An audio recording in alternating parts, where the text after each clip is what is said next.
All right, guys, it is February 1st. I wanted to pop on here and let's talk housing market and what the heck is going on out there. Those of you guys have probably been watching for the last couple years in the Phoenix market. Things have been going nuts out here. And I've noticed a lot of people seem to have a lot of misconceptions, a lot of speculation about what's going on out there. So I wanted to come on here and make a quick video and just kind of share some stats, some data, some of the things that we are looking at to give you guys a pretty clear idea of what is going to be happening with the Phoenix housing market over the next year, 2 years, why things are happening the way that they are right now, some causes that are kind of pushing the upward momentum that we're seeing in our housing market, just to kind of clear the air and get some answers out there. Because again, I'm starting to see a lot of speculation. You know, everybody's saying, is the market going to crash? Is it going to keep on going? We're going to see another, recession from 2006 like we saw 2007. So I wanted to get on here and just actually share some facts, share some data, clear the air on it, and make sure everybody is well educated on what is actually happening right now, just so that they can make some informed decisions on what they're going to do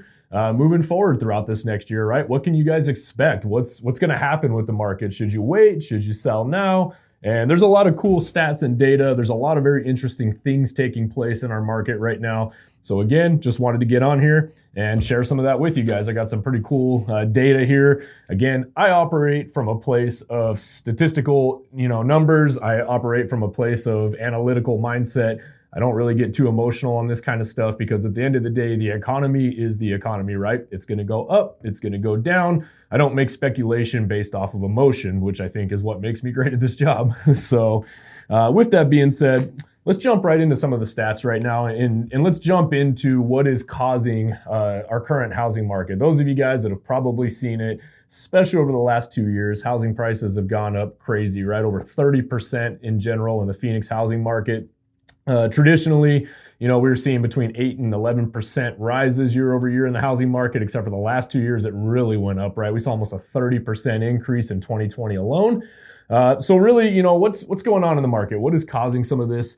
And, to be honest with you guys, it's a combination of a lot of things. And I think that's where people have this misconception and they think that this market crash is coming. And, I'll be completely honest with you guys, it will be inevitable that we're going to see a market reset. As with every market in an economy, whether that's the housing market, the stock markets, right?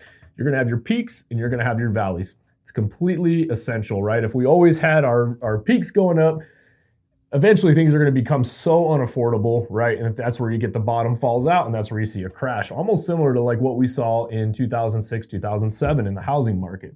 Now, I want to clear the air and make sure that you guys have all the data on what is driving this market and what is different from the last housing market crash that we had. Because I think at the core of a lot of the misconception, where I see a lot of people, making assumptions, right? The market's going to crash because prices are just inflating high and it's inevitable, and this happened before. I've seen it all. The comments are online.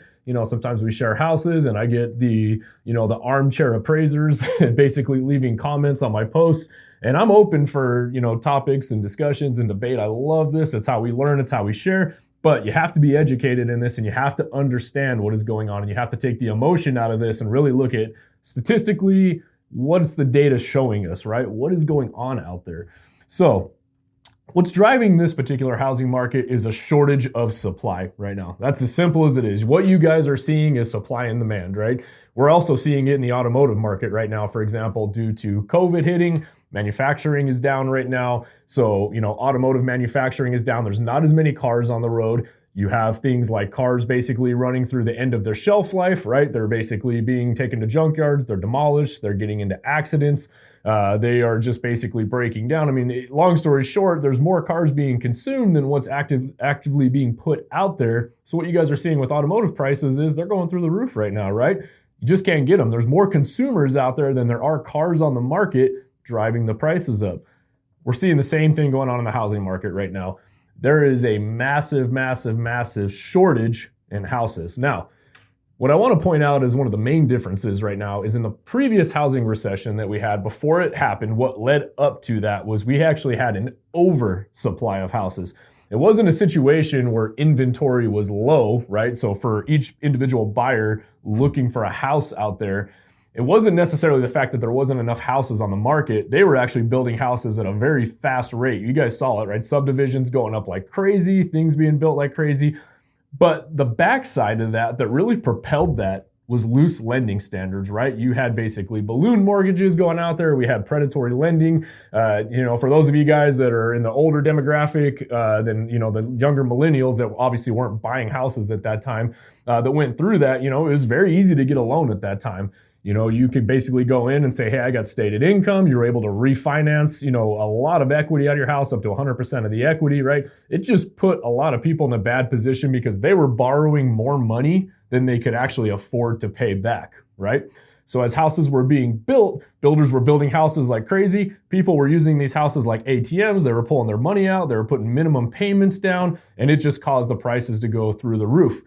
We also had situations where, lenders were able to work directly with the appraisers. There might have been some influence on their houses were over appraising quicker than they should have. It was like the perfect storm at that time that basically caused housing prices to rise too fast, too many houses being built. And before you know it, people were no longer to make the mortgage payments because they were going so high so quickly. They weren't putting enough money down, so they were immediately getting upside down on their mortgage. Now, and that's another thing we're going to talk about is being upside down on your mortgage versus being upside down on what you totally paid for your house in your equity. Those are two very different things. And again, we'll touch base on that in a minute. But long story short, that is what led to the big recession crash, combined with some other economic factors that were taking place at that time. This market is exactly the opposite, right? I can tell you right now from a lending standpoint, and I'm sure for those of you guys that have gone out and tried to apply for a home loan, it's difficult right now. It's not the easiest process. They go through your financials with a fine-tooth comb. You have to have a certain credit score. You have to have a certain debt to income ratio. And that, if you go to do a refinance, you can no longer pull out up to 100%, 110% of your equity coming out. You're only able to maximize maybe 80% of your equity tops coming out, right? There is way, way, way more lending standards in place right now for people to make sure that, people aren't getting loans that they cannot afford to pay back, basically.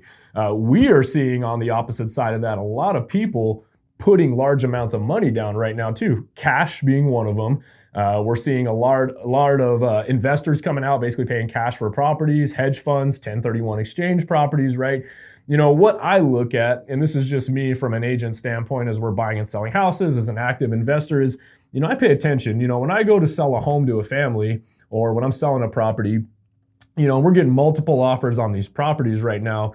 The people that are getting a lot of these properties aren't putting down the bare minimums in most cases right now. A lot of the people that are putting some fair amount of money down, they're putting cash for properties. They're putting 20% plus down on these properties. They're going in with large amounts of equity on these properties. So what does that mean, right? Those of you guys might be questioning, well, that doesn't mean the market can't go down.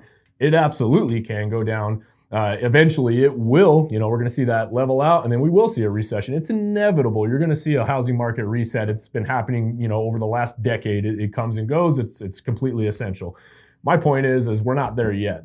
And here's why too, on top of this, where we see another massive market crash, right? We got people putting 20% down, 30, 40% paying cash. Let's say that market resets, right? We see it every time, it usually goes down 10, 15%, maybe 20%, right? Which is going to be a heavy market reset, would be a 20% historically, aside from the one that we experienced in 2006 and 7. They may be upside down on their purchase price, right? But they're not going to be upside down on their mortgage. Now, to basically be in default, right? Most people started defaulting when they were way upside down on their mortgage. What does that mean? Let's say that they paid $300,000 for a house. They have a mortgage of $250,000 on the house, and now their house is only worth $200,000. So from a mortgage standpoint, they're upside down $50,000. From an overall standpoint, a gross standpoint, they're upside down $100,000, right? So what happens is let's say that they are upside down, they're 20%. The market resets 15%. They pay $300K. They owe $280 on it, on the mortgage. They essentially will still be able to sell that house and get out from underneath what the mortgage amount is on that property, right? They're not upside down on the mortgage. You're not going to see a short sale situation on that right now. Again, the biggest primary driving factor economically right now in the Phoenix housing market is we are having a shortage of houses.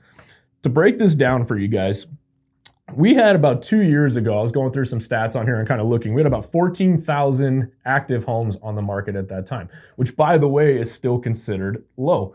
What we look for in a balanced market is we judge things based on, it's called days on inventory. So what that means is it's a speculation for every buyer that's out there, which can be calculated a few different ways, but essentially for every buyer that's actively in the market, applying for mortgages, going out and actively shopping for a home, how many houses are actively on the market where if not another single home was listed from that day forward and all the buyers were able to get homes under contract, how long would it be before we were completely out of homes on the market? So we look at that as what's called days inventory, right? The easiest way to maybe analyze this for you guys or put it into like a visual would be like a bathtub, right? So you have the water going in from the spigot and then you have the water going out from the drain. As water's going in faster than what it's draining and the tub starts to fill up, that's your days inventory increasing.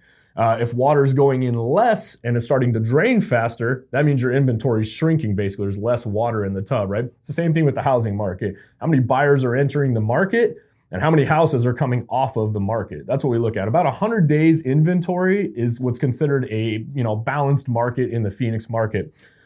As of today, we have 16.9 days of inventory. That is extremely, extremely, extremely low, right? That means we have way more buyers out in the market right now than we do sellers. So, for example, we have a total, as of this morning, 4,847 houses actively on the market. We should be sitting around 19 to 21,000. Now, with houses being as low as they are at 4,800 houses, and we have so many buyers out there in the market, what does that mean? Who are these houses going to? Well, usually they're going to go to the people that are the most well qualified, the people that are willing to pay the highest amount for the house, the people that are putting the larger down payments down.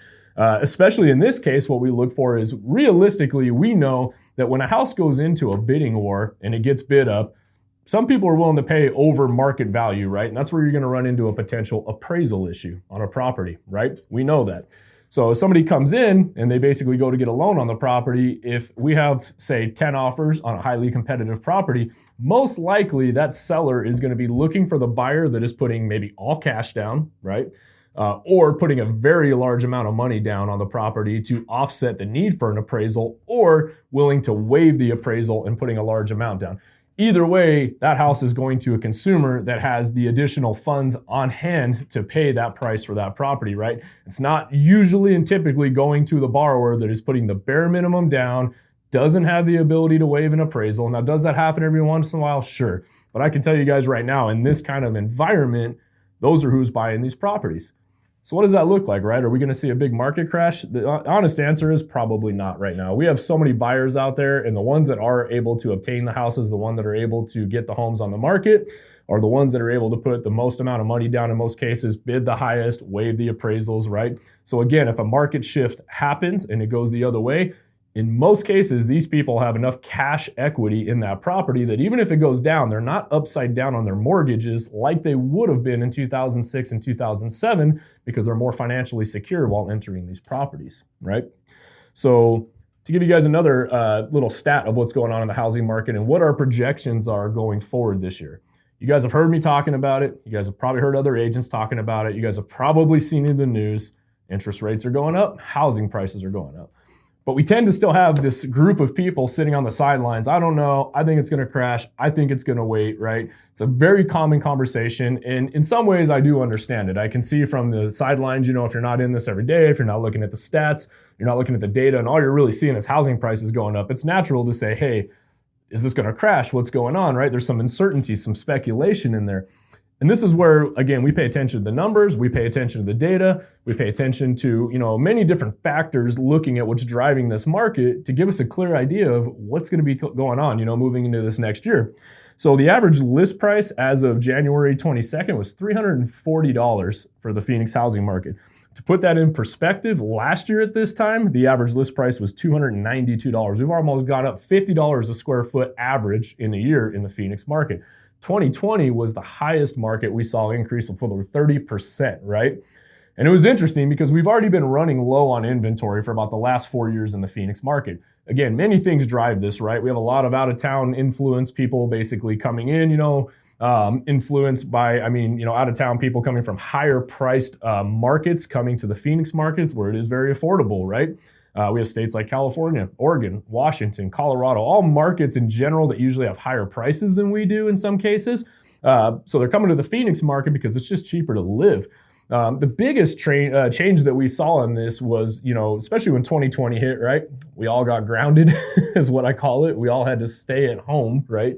A lot of companies had to rethink how their business was ran, right? You had the traditional employee that would go into a job, they drive to an office. They were really tied to a certain location in some cases, right? So they were kind of forced to live near their work where their job was. 2020 hit. Companies had to get creative. They said, okay, what's going on, right? How do we run our businesses in this environment if we can't have our employees come in, everybody's in quarantine, right? 2020 really changed the face of the workforce, basically, because a lot of companies figured out, wait a minute, I can have my employees work from home, right? I can telecommute. They don't really need to come into an office position. Our company's still running, right? Customer service, sales roles, all these things basically can take place online or from home for the most part. They didn't require a ton of face-to-face interaction with some of these bigger corporations. So people were able to stay home. Companies said, hey, maybe we don't need this much overhead. We don't need this building. We don't need all this. And it's okay for employees to work from home.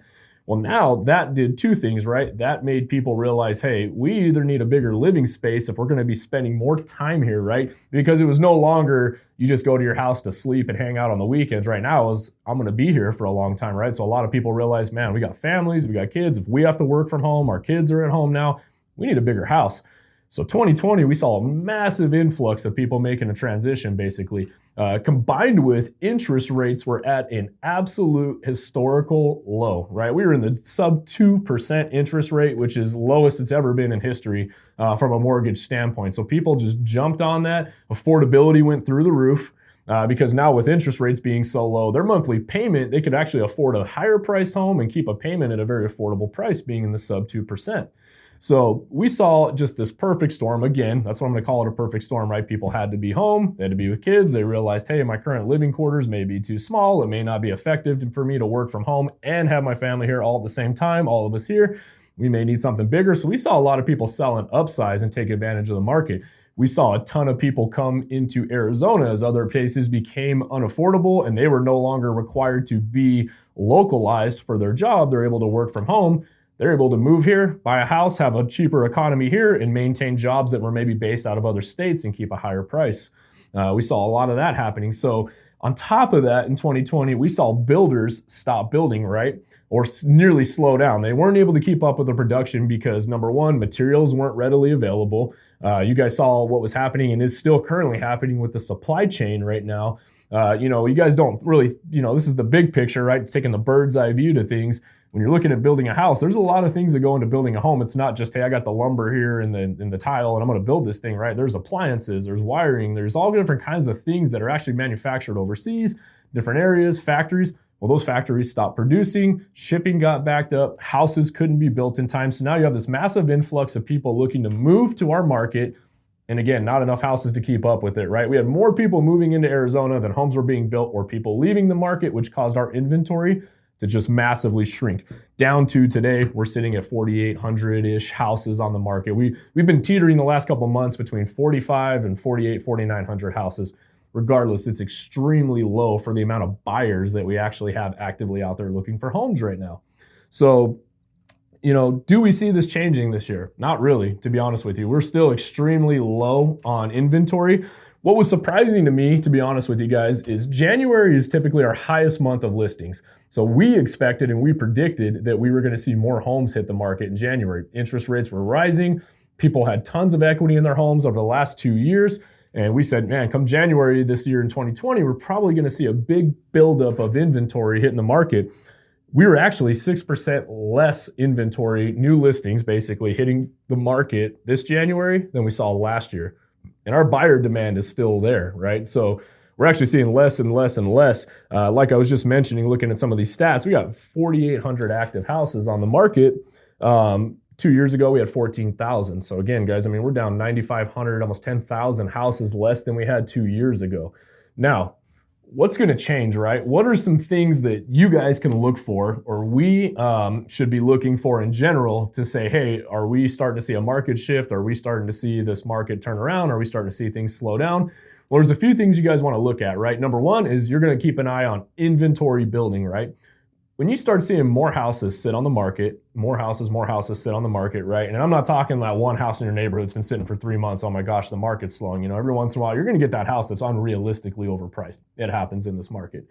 But what we're looking for is days inventory increasing, right? Again, right now we're at 16.9. We start seeing that hit, 30, 35, 40, 50 days inventory on the market. We know we're now heading into a slower season, right? Slower cycle in the real estate market when the inventory starts building up, right? We might start seeing more price reductions, right? Again, going into last year, we saw $292 a square foot. This year, starting the year off, we're already at $340 a square foot. So we're going to keep an eye on that, right? If you start seeing price per square foot go down, you start seeing days on market last longer, you start seeing inventory creep up. Now, by the way, this isn't going to happen overnight. And I think that's the biggest misconception, right? For those of you guys sitting on the sidelines, you're like, hey, I'm just waiting. It's going to crash. It's going to crash. This is going to look nothing like when the market does reset, what it did in 2007, where it kind of really tumbled over a 2-month period. We're not going to see that right now. Now, could something happen in the economy that would completely turn things upside down? It's likely. I'm not going to tell you guys it's not, but the probability of that happening, if I was to wage money on it, right, or if I was to put, hey, what's my buying power, what's my purchase power going to be, I wouldn't count on that. What we're looking at is, okay, realistically, what's the market going to look like for the next year, possibly 2 years? Well, until inventory can catch up and there's an oversupply, right, and there's more choices for buyers to choose from, houses are sitting on the market a little longer, not as many bidding wars, then you're going to see the market start to level out. The problem is we're still so low right now that we should be, at that 15 to 19 to 20,000 day, inventory homes on market range, that we're not going to accomplish that this year. You guys are not going to see all of a sudden inventory jump up to 15, 20,000, where, the buyers have more of an influence on the market right now. It is strictly a seller's market in most cases. You're in a good position if you're a buyer and you have access to maybe some off-market properties. You have access to maybe an agent or a team or a brokerage that has a lot of listings that are not listed on the market yet, because maybe you can get a first shot at those. That's where that's going to really benefit you guys in this current environment that we have right now. So my prediction, to be honest with you guys, what we do know is going to be happening this year is interest rates are rising. They've been extremely, extremely low. And I want to put that into perspective for you guys too, because some people are kind of freaking out. Interest rates are sky high. The average over the last 20 years, almost 30 years, is a little around 6%. So we're still sitting in the 4% range, which is still a historically low rate for interest rates. It's still a great rate. It's still extremely affordable money right now compared to most other, loans and inflation out there right now. So take advantage of it. But what we do know is interest rates are going to be rising, and I can almost guarantee you guys housing rises through the rest of the year. Housing prices are going to be rising for the rest of the year. With inventory being as low as it is, with interest rates being as low as it is, with supply basically not catching up the way it should be, with new builders being backed up right now with some material issues and not being able to build quick enough to catch up with our demand requirements, you can almost guarantee housing prices are going to continue to rise. Those are the things you guys should be looking at. Those are the indicators, right? Inventory on the market, build times from new builders, interest rates going high, days on market, basically extending out. When you start to see those economic indicators taking place in the housing market, you can bet things are starting to slow down a little bit. But I can tell you from where we are to where we need to be, it's not going to happen in the next few months. We have at least a year or so ahead of us of additional growth. I predict, based on our current trends and where we're heading right now, we're probably going to see another 11 to 13, 14% increase in home values from right now, today's February 1st, to the end of the year, basically. And that's even with interest rates increasing, just because we have such a shortage of homes and we have a lot of buyers out there that are willing to pay the price. That's the biggest thing right now in the Phoenix market is I've noticed a lot of locals are, getting their chest puffed up. They're frustrated, right? Housing prices are high. This is ridiculous. I can't wait for them to come back down. I can tell you guys it's not going to happen. It just isn't. Even if the market goes up an additional 15% this year, 5-10, it gets 20%. Maybe we see that finally, the inventory catches up. We finally see that reset in our economy from a housing market standpoint. It drops down 20%. People have that equity in their homes right now. You're not going to see a massive influx of foreclosures like we did. It's just not going to happen, guys. I'm putting it out there for you right now. Again, could something happen externally in the economy that would have a ripple effect on the housing market? Sure. But the odds are right now, just simply looking at supply and demand, the supply is just way too short right now for you guys. So I would expect another year of prices increasing. The market's going to continue to go up right now. If you're going to make a move, your chance of doing it in the front half of the year while interest rates are still low are good, because otherwise interest rates are going to go up and housing rates are going to go up prices. And that's going to basically mean, your monthly payment's going to be much higher. Your overall, what you pay on that home over the term of a 30 year is going to be much higher. So, again, guys, if you guys are thinking about making a move, I would suggest probably doing it sooner than later this year based off the stats and data. So hopefully this was helpful for you guys. I love making these kind of videos. I'm a very data-driven person. I like to look at the stats. I look at the numbers. I look at what's going on out there. I'm actively invested. I own investment properties myself, so I pay attention to a lot of this stuff the same way that a lot of you guys do. So if this is helpful for you guys, I'd love to hear it. Drop it down in the comments. If you guys have anything else you'd like me to kind of look into and make a video on, I'd love to hear some feedback on that as well. And as always, guys, get out there, crush it.